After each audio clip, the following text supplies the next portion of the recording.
Olá, você está no canal de leituras da Thelma. O livro de hoje chama-se Memórias Póstumas de Brás Cubas, de Machado de Assis. Narração, Thelma Schinkermann. Capítulo 79. Compromisso. Não acabaria se houvesse de contar pelo miúdo o que padeci nas primeiras horas. Vacilava entre um querer e um não querer, entre a piedade que me empuxava à casa de Virgília e outro sentimento, egoísmo, suponhamos, que me dizia: fica, deixa-a a sós com o problema, deixa-a que ela o resolverá no sentido do amor. Creio que essas duas forças tinham igual intensidade, investiam e resistiam ao mesmo tempo, com ardor, com tenacidade, e nenhuma cedia definitivamente. Às vezes, sentia um dentezinho de remorso. Parecia-me que abusava da fraqueza de uma mulher amante e culpada, sem nada sacrificar nem arriscar de mim próprio. E, quando ia a capitular, vinha outra vez o amor e me repetia o conselho egoísta, e eu ficava irresoluto e inquieto, desejoso de haver, e receoso de que a vista me levasse a compartilhar a responsabilidade da solução. Por fim, interveio um compromisso entre o egoísmo e a piedade. Eu iria vê-la em casa, e só em casa, em presença do marido, para lhe não dizer nada, à véspera do efeito da minha intimação. Deste modo, poderia conciliar as duas forças. Agora que escrevo isto, quer-me parecer que o compromisso era uma burla, que esta piedade era ainda uma forma de egoísmo e que a resolução de ir consolar Virgília não passava de uma sugestão de meu próprio padecimento. Capítulo 80. De secretário. Na noite seguinte fui efetivamente à casa do Lobo Neves. Estavam ambos, Virgília muito triste, ele muito jovial. Juro que ela sentiu certo alívio quando os nossos olhos se encontraram, cheios de curiosidade e ternura. Lobo Neves contou-me os planos que levava para a presidência, as dificuldades locais, as esperanças, as resoluções. Estava tão contente, tão esperançado. Virgília, ao pé da mesa, fingia ler um livro, mas por cima da página olhava-me de quando em quando, interrogativa e ansiosa. O pior, disse-me de repente o Lobo Neves, é que ainda não achei secretário. Não? Não, e tenho uma ideia. Ah! Uma ideia. Quer você dar um passeio ao norte? Não sei o que lhe disse. Você é rico, continuou ele. Não precisa de um magro ordenado, mas, se quisesse obsequiar-me, ia de secretário comigo. Meu espírito deu um salto para trás, como se descobrisse uma serpente diante de si. Encarei o Lobo Neves fixamente, imperiosamente a ver se lhe apanhava algum pensamento oculto. Nem sombra disso. O olhar vinha direito e franco. A placidez do rosto era natural, não violenta, uma placidez salpicada de alegria. Respirei e não tive ânimo de olhar para Virgília. Senti por cima da página o olhar dela, que me pedia também a mesma coisa, e disse que sim, que iria. Na verdade, um presidente, uma presidenta, um secretário. Era resolver as coisas de um modo administrativo. Capítulo 81. A reconciliação. Contudo, ao sair de lá, tive umas sombras de dúvida. Cogitei se não ia expor insanamente a reputação de Virgília, se não haveria outro meio razoável de combinar o Estado e a Gamboa. Não achei nada.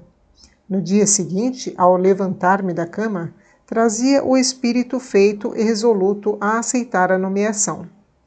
Ao meio-dia, veio o criado dizer-me que estava na sala uma senhora, coberta com um véu. Corro. Era minha irmã Sabina. Isso não pode continuar assim, disse ela. É preciso que, de uma vez por todas, façamos as pazes. Nossa família está acabando. Não havemos de ficar como dois inimigos. Mas se eu não te peço outra coisa, mana, bradei, estendendo-lhe os braços. Sentei-a ao pé de mim. Falei-lhe do marido, da filha, dos negócios, de tudo. Tudo ia bem. A filha estava linda como os amores.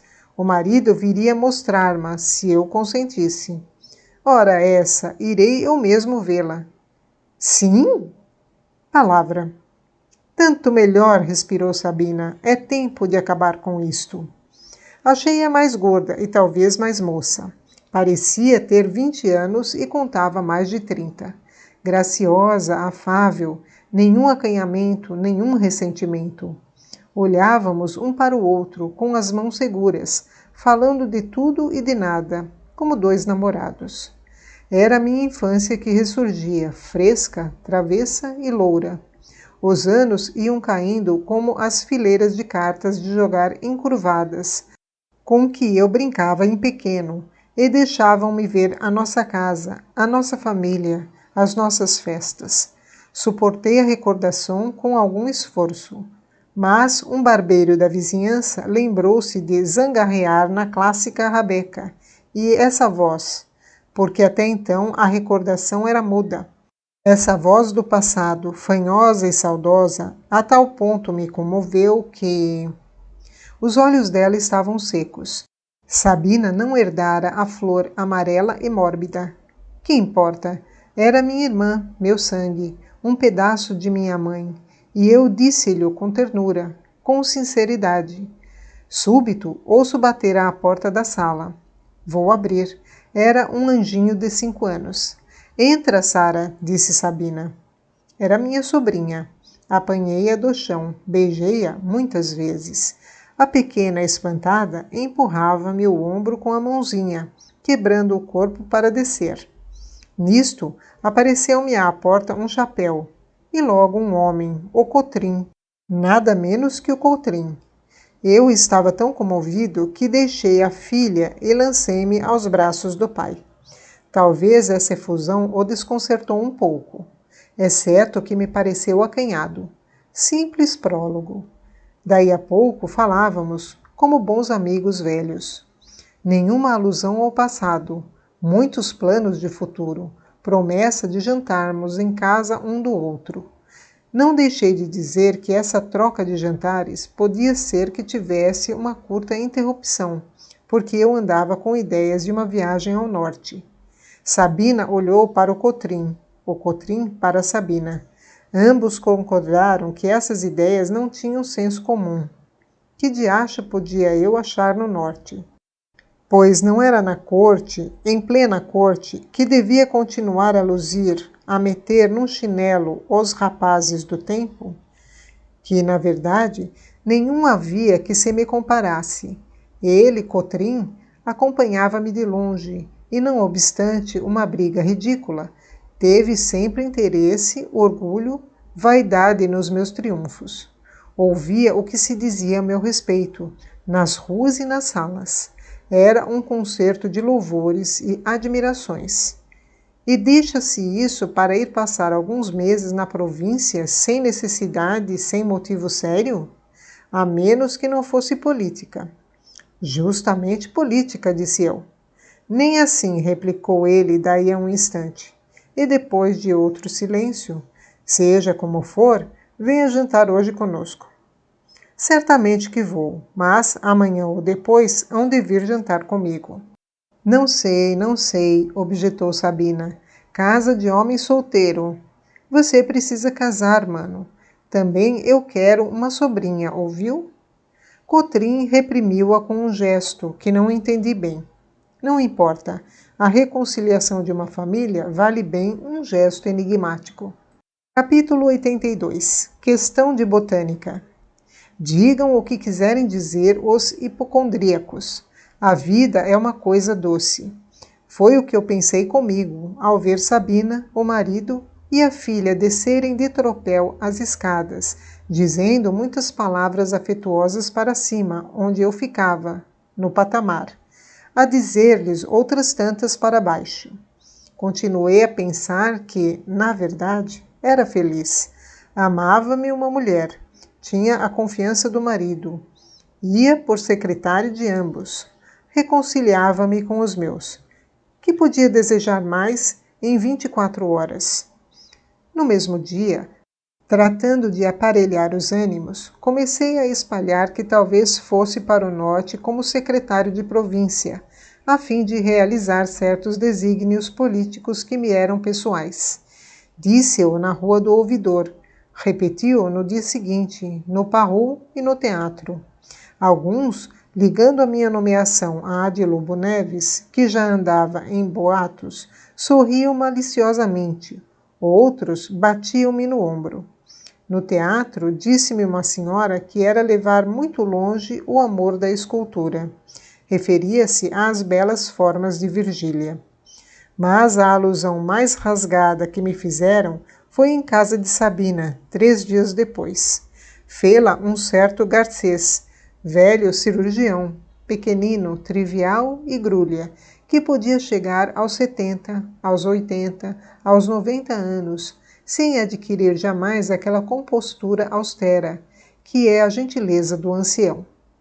A velhice ridícula é, porventura, a mais triste e derradeira surpresa da natureza humana. Já sei, desta vez vai ler Cícero, disse-me ele ao saber da viagem. Cícero, exclamou Sabina. Pois então, seu mano é um grande latinista. Traduz Virgílio de relance. Olhe que é Virgílio e não Virgília. Não confunda. E ria, de um riso grosso, rasteiro e frívolo. Sabina olhou para mim, receosa de alguma réplica, mas sorriu quando me viu sorrir e voltou o rosto para disfarçá-lo. As outras pessoas olhavam-me com um ar de curiosidade, indulgência e simpatia. Era transparente que não acabavam de ouvir nenhuma novidade. O caso dos meus amores andava mais público do que eu podia supor. Entretanto, sorri, um sorriso curto, fugitivo e guloso, palreiro como as pegas de Sintra. Virgília era um belo erro, e é tão fácil confessar um belo erro.